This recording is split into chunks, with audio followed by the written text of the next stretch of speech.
It has nothing to do with RPGs, but not too unusual because I have unboxed a few things related to one of my other hobbies, which is the bass guitar. You can see some amplifier stuff over there, and you can see some basses over here. Oh, that little thing is a guitar. Don't pay no attention to that. It's a friend of mine's.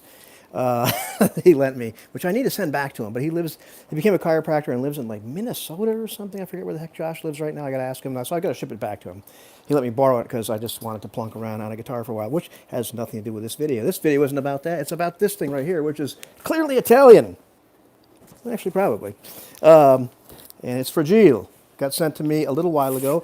I actually ordered this, or bought this from a member of Talkbase. And years ago, in 2003, I believe, 2002, 2003, I was a member of a group on the World Wide Web, called Talkbase.com. It was a great website. It still is a great website to talk about guitars and amplifiers, or bass guitars and amplifiers and effects and technique and all kinds of stuff. And for a while, I was the co-moderator of the Amps Forum. And it was quite a really cool community, and life got crazy, and so I kind of went away from that for a while. But I always liked to play the bass guitar, and of course you know about my role-playing game stuff. But here we go. Look at all this great stuff. But I got another great thing today. So a while ago, they created a Friends of Talkbase Facebook group, which is completely unaffiliated with Talkbase.com, but a lot of the same members show up and everything like that. And something got posted either there, or no, something got posted for sale on Talkbase. And a person linked it because he was a person that actually made this bass. And so I've been playing bass for a long time, since about 1984, 85, something like 84. And I've never actually had a jazz bass. I've had a Rickenbacker, which is a similar profile jazz bass. I've had a modulus graphite. I've had some other things. I've still got this old Tobias here, which I will never ever get rid of. Got a Music Man over there. Got a Hamer 12 string. But I've always wanted to get a jazz bass or a really good jazz bass copy. And if you know anything about Fender, it's kind of hit or miss. You play 20 basses, you're going to play 20 very different basses. But there are builders out there who make jazz bass copies which are really, really good, and they're consistent, or they're all going to be good. And this is one of them. And so I kind of followed this guy's building for a while, because he started building basses, and people started talking about them on Talkbase years ago. I think I actually read on his website that he started building basses back in 2000, and he started building them slowly, and then ended up working for Sadowski. And you may or may not know who Sadowski is, Roger Sadowski, but Sadowski Guitars, big time bass manufacturer and bass setup guy and all that kind of stuff, making some custom stuff. So Nino actually ended up going to work for him for a while, still making his own basses. Then finally, branched out and just entirely, doesn't work for Sadowski anymore, makes his own stuff. And the people on Talkbase really started digging it. So this is good stuff. And he just seemed to be a nice stand-up guy. So I kept on thinking to myself, when I get my act together and buy a jazz bass or a jazz bass copy, I'm going to buy something from Nino. And so, as it turns out, something became available. There's kind of a market. So anyhow, first thing is, I get it from this Talkbase guy who goes by the moniker of Funky Judge. And his name is Doug. And Doug and his wife own about 6 or 7 basses made by this guy. I think they used to own 7. I think she has 3 and he had 4. Now they own 6, because Doug sent me one of them. He actually bought the bass, let's see, one of the last basses that Nino made. And so I'm going to unbox this. But first, Doug has this great rating on Talkbase. If you buy and sell things, you can rate people. It's very much like eBay or something like that. And I can see why, because already, he was a very pleasant guy to interact with. We talked quite a bit about some other stuff anyway, but the thing is packaged beautifully. And I'm always a little bit worried about shipping anything like a bass guitar or via FedEx or UPS or something like that. This thing came in one day. He actually packed it up yesterday, and boom, it comes over here. So he, insured it and sent it. I guess one of the fastest ways you can send it, because it came from Pennsylvania, and I live in Connecticut, and I was able to follow on the app. Interestingly enough, it is what it is. I'll talk about it. It's an unboxing video. Where did this box come from? Interestingly enough, I got the FedEx app now, and you can actually see. I remember there was something else coming to me from part of an organization I'm from. So it tells me other thing that's coming to me from FedEx. Not so bad. I got a little worried about FedEx for a while, because I worked in shipping and receiving in a place not so long ago as part of my duties. And FedEx now is kind of this thing where they sell kind of routes to people, and it's not one big company anymore. And so it's harder to get to a person. UPS is a little bit easier, but not so bad. Tangentially, Amazon has gotten a lot better with delivery lately, in terms of being able to track your stuff. Literally, I was waiting for a pedal, and I didn't want to be outside wet, and so I called my daughter and said, hey, listen, this thing is coming today. And I checked the Amazon site and it says, well, you're 4 stops away. I'm like, really, 4 stops away? So pretty cool. Anyhow, this didn't come Amazon. This video is already going too long, and it's not about delivery options. But this thing looks pretty cool. It looks like it's very well packed with packing tape. So I'm going to take out my trusty utility knife here, which has my name on it. And we're going to see what's inside here. And this is very, very well packed here. Man, this guy, Doug, has really done a decent job with this. I had some other things shipped to me a while ago, and I was not so psyched, including some of the pedals I got via Amazon, where it's just a box, and they put it in like a little Amazon bag. Okay, so let's see. Let's open this up. And it's packed with lots and lots of stuff. It's fragile. Man, look at all this packing material. And I just gave a bunch of packing material to my friend who was moving. And now we got more stuff. Okay, let's see. Oh, man, this thing is snug in here. Doug really protected this thing. Now, originally, Doug said he had a mono gig bag, an M80 gig bag, and it turns out he was mistaken. He didn't have one, or didn't have a single, and so he was apologetic. And so to me, in this ProTech, or ProTech Contigo bag, whatever it is, it's sort of like a half gig bag, half case. All right, and so the mystery's over. It's a Valenti base, because he actually had one of these that Nino Valenti sent him. So go to valentibases.com. You'll see the bases I'm talking about. And this is actually a pretty nice case. Kind of digging it. It's like kind of like half gig bag, half case, so pretty cool. And I actually bought a replacement case for my beloved undercover base case, which I got from Goldie and Libros in New Haven in 1984 for $80. And the zipper finally broke on it a bunch of years ago, and I kept on meaning to get it replaced. And it turns out I talked to some guy that's a upholstery manufacturer, or like, a zipper guy. Because people say, talk to an upholstery guy. And well, I talked to this upholstery guy, and he's like, listen, it'll cost me $250 for me to replace the zipper on this thing. Get another bag. And I'm really sad, because it's a great bag. And they don't make them anymore. I can't find the company. Found something else that's similar, has a similar name, and they said, oh, we get requests all the time, but no, we're pretty sure that company's out of business. And that company has a website out, and let's see, there's a lot of stuff on this case too. Like, this thing is kind of protected. There's a bunch of little bags and junk, but there's got this little flap here. Look, Contigo ProTech Contigo. What is it? Yeah, ProTech Contigo gig bag case combo, and then there's a little Velcro thing here to keep the straps together. This is actually pretty cool. And, okay, I'm not going to keep on opening it like that and risk damaging everything. It's got a bunch of pockets here. It's like a battery. There's a battery. It's a Max Alkaline from CVS. But it's a battery. Hey, there's a battery I didn't have. I wonder if Doug knew that battery was in here. But, yeah, let's see what else is in here. So much, little ProTech Contigo things and little luggage tag and what have you. You're not interested in that, are you? So, Ivan, why the hell are you showing me that crap? Well, it's the stuff I'm discovering. You discover stuff, you get a new bag and new things, and there's all kinds of stuff in it. Let's see what else is here. There's a bunch of little pockets. A bunch of little pockets on this bag, so pretty cool. And it's neat to have stuff like that. Okay, this little Velcro thing is here. So now I've got a couple zippers. And you can't see this part, which is too bad. Very exciting. And, oh man, look. I have to show you this. I don't know how bad I'm going to mess with everything. He's got this thing wrapped in foam. He's got the headstock wrapped in foam. This dude is serious. He's seriously protecting this base. Like, Funky Judge is like the man, dude. Let's go. Let's go. Let me go a little lower here. I boosted this up on the Yale Shakespeare, by the way, which boosts my iPad very often during games and everything else. So if you're wondering, how does he boost this thing up? Yale Shakespeare and a dictionary. So, yeah, man, Doug really set this thing up, and it is nice. And I'm not going to show you it until I unwrap this thing now. But this thing has a little Velcro piece that holds the neck as well. It's a nice little case. I actually, to replace, you got a great shot of my head there, didn't you? To replace my undercover gig bag, I got something by Reunion Blues. I think it's their top of the line, Continental Voyager, which is a really nice case. So I'm really happy with that thing. This is light. Holy mackerel. This thing is light. It's actually signed by Anthony Valenti, otherwise known as Nino, right here. 2000, I think it's late 2018. Doug actually had a bunch of shots of this bass. And if you go on Valenti's website, let me see, I have notes here because I didn't want to forget anything because I know some stuff about this bass and I know some stuff about Valenti.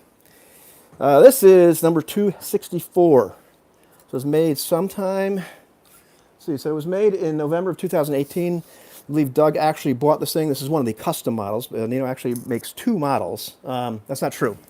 There's two series. There's a Verrazano series, which I believe is a bridge somewhere in New York City. That's what he's named after, which are not the custom ones. And pretty much those are awesome basses, but you don't get to choose anything about them. He just builds a bass. And I think he jokingly referred to them as ugly bodies. You know, they don't necessarily have to look cool like this. They could be, the bodies are a little less figured. This is ash, by the way. Light, holy crap, this thing looks and feels like insane. It looked cool, but like I'm holding this thing, I'm like, whoa, dude, this thing is badass. Has 6 bolts right here. Pretty cool. He didn't always make them with 6 bolts, but he started making with 6 bolts sometime around, I guess right around there, because you can find some, it's not contiguous with the serial numbers. Some of them, like around this, you know, still have 4 bolts and everything like that. Ooh, that's nice. But this is number 264. I think it's the only one he's made with these Nordstrand big blade man pickups. So you can see these suckers right here. They actually have 2 Nordstrand J-blade pickups in them. You know, little one and 2. And those are, I guess, pretty popular pickups by Nordstrand. Nordstrand Audio, what the heck is it called? NordstrandAudio.com. You go down there, they've got a bunch of pickups and preamps and all kinds of stuff. And I guess Kerry Nordstrand, like, got inspired to make these, you know, which are kind of like Music Man-esque pickups, but each one of them's got 2 of those big blades in there, so now they're big blade man pickups. Kind of inspired by like Wall and Justin Chancellor, you know, this guy from Tool. Geddy Lee used to play Wall basses for a while in the 80s, I think, you know, maybe early 90s, I forget when. At first I was, you know, just completely pissed. You're not playing a Rickenbacker, man? You know, because I had a Rickenbacker and I was really mad because he wasn't playing it. And I was young and foolish. And I didn't realize how much of the, like, you know, moving pictures and what have you that Geddy Lee had recorded on a jazz bass. And then you see that, you know, jazz bass later on as he started playing it quite a bit. And he actually made a bass that looks like the red jazz bass that Geddy plays 2112 on, or played, I suppose you have to say nowadays. Because it's tuned down to D because he just can't sing that high anymore. And the thing looks bad. And so, like, you know, if I get a custom 4-string made and I, you know, decide, hey, you know, here's what I want, I might have to do that because it's just badass looking. This is really cool looking anyway. Anyhow, so these big blade man pickups, you can actually, there's a few taps on this thing. I've got to have to plug this thing in later and figure out what does what. Let's see, that one goes up, that one goes up. These two do not. If I understand correctly, there's a volume, there's a blend, there's a active bass control, there's an active treble control, there's a passive tone control, which I love. I think all active basses ought to have a passive tone control because you can really do a lot of tone shaping with those. Like Tobias right here. I'm not going to pick up 2 basses at once. This thing is back from 1986. I think I never ever sell Tobias number 474. Even when times got rough and I sold a bunch of my stuff, didn't sell that. But it's got a passive tone control on it. And later on, he didn't put them on. And it makes a huge, huge, huge difference. But anyhow, this thing has passive tone control. I believe there's one of the tap things is active passive. One of them turns these things from dual coil into single coils. And the single coils that are still active are the ones that are in the 1960s jazz bass positions. So you have to figure that out and see how that sounds. And let's see what else. It's got a Nordstrand 3B preamp, which 3-band. I guess there's a mid-control in here. It was a little confusing. I didn't quite understand. It looks like one of these taps, like, maybe turns off the passive tone control and the knob actually becomes a mid knob instead. I'm not really sure. I'm feeling some center detents in these things. Let's see. Do they all have center detents? Yep. No, this is their volume. This doesn't have a center detent. Let's see. What else can I tell you? It's got Hipshot hardware. Not licensed by Hipshot, but actual Hipshot. All that kind of good junk on here. Yeah, so ValentiBasses.com. Go check that out. He's got a bunch of basses for sale all the time. He's got the thing like in stock. He's got the entire archive of the basses he's made. And I think it goes up to, like, you know, Doug actually just bought number 318, which is an orange, like transparent orange, 24 fret P bass, like PJ bass. The thing is badass looking. If you go on like, if you go on valentibases.com, you'll see it in the archive. If you go on to, I think it's Valenti Bases on Facebook. You look for that group or Valenti Base fans. I think there's three actually.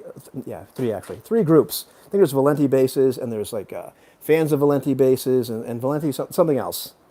And you'll find all that stuff. But you'll find a bunch of pictures. Neil constantly posts pictures of what he's making, what he's done in the past, other stuff. Supports some other small builders and everything else. Should I plug this thing in? Maybe I should plug it in. Which is like I should have been prepared to plug this thing in. But man, this thing is light. Holy crap! If you want to know more about Valenti bases, like the history and everything like that, and some of the things he's, the woods he's using and all this other kind of junk, where he gets his body parts and all that kind of junk. Low End Lobster did an interview with him not so long ago and talked about, how he makes the bases, how long he's been making them, all that kind of stuff. So Low End Lobster is a great base video channel or YouTube channel, and so you can poke around on there. And I think if you search for the Valenti interview, you'll find that pretty fast. It might even be on the Valenti Bases YouTube channel as well. I'm not even going to start to go through all this crap I got here, but well, yeah, I've got an Avalon U5. I'm not using this SWR right now with any of this little Demeter preamp. Which one is this? It's not the really cool. I used to have the really cool 1.5 rack space one. This one's actually pretty cool too. It's a passive one. See, HVT1S. Single, S for single. An Alembic super filter, my favorite. A little QSC power amp. But anyhow. And this thing's probably in tune. Let's see, where's our jack? But Low End Lobster, go check that out. He actually also did a review, like an unboxing and a review, and then he did something for Nino's channel, playing a Verrazano Series 5-string bass, which is pretty darn cool. That one has Delano electronics. Oh my God.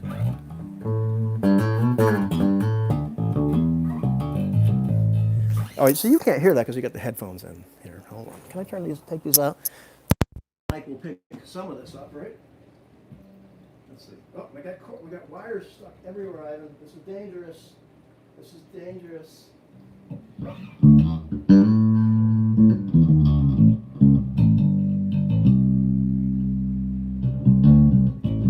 Neck back up. Bridge back up. This thing just feels stupid nice and quiet. That's our tone, so it's fine blend tone. That's cool. I gotta find out which one of these actually controls what.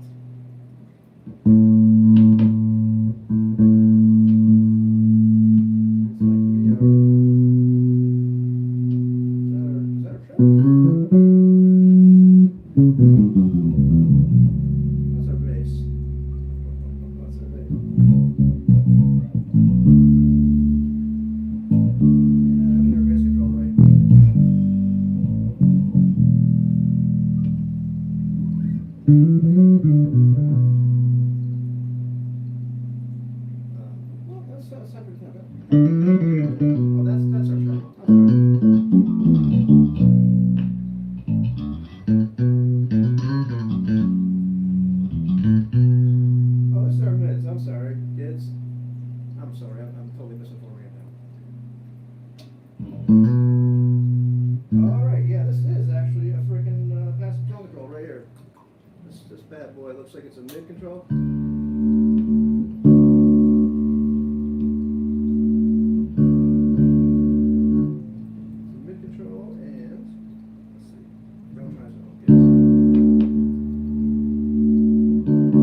But yeah, this thing is bad ass, kids.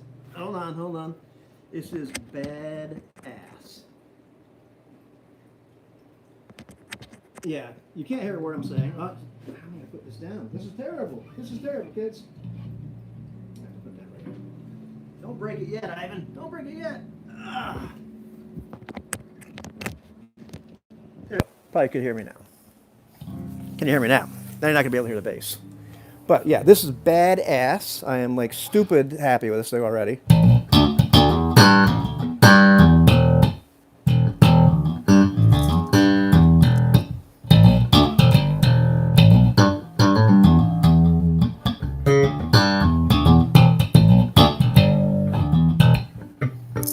Yeah, this thing is nuts, kids. This is like a nuts bass.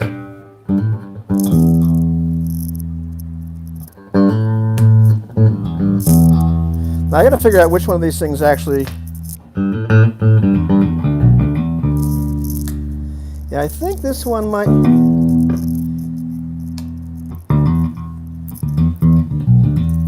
I think this thing here might be single coil and humbucker.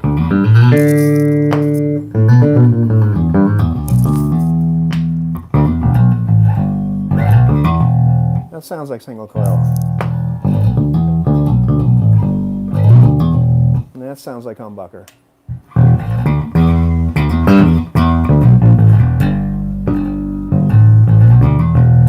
Anyhow, yeah, so that's this bass.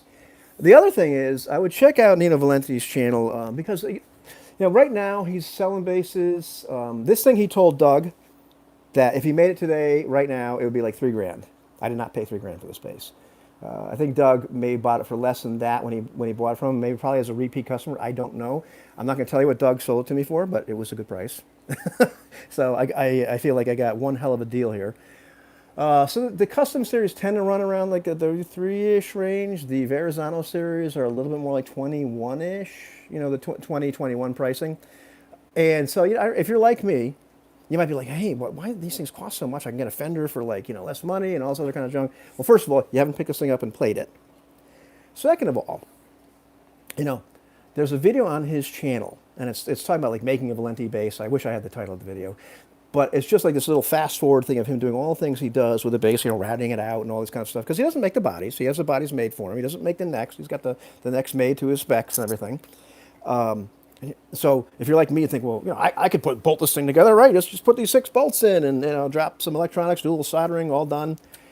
And you watch this video, and you're watching all the stuff he does with this bass over and over, and and stuff with the frets and with the body cavity, and just with everything he's doing, and like figuring out where he's going to put the pickups and then routing them out and the whole 9 yards. And you're like, oh, okay, never mind. Yeah, it's worth that much money, and the guy knows what he's doing.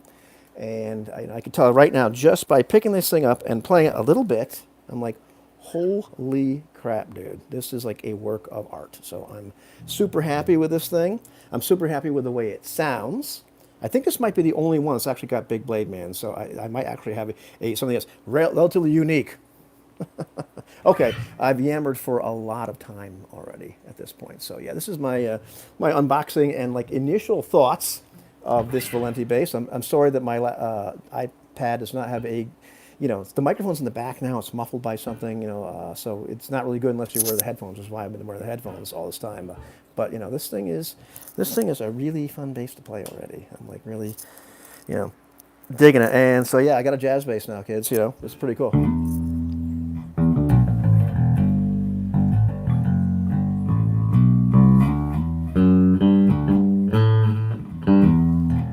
Yeah, just ignore my, like amateurs playing right now. All right, kids, I'll talk to you later. Let's see, how do I end this? There's the X. There's the X to end it. Yes, I'd like to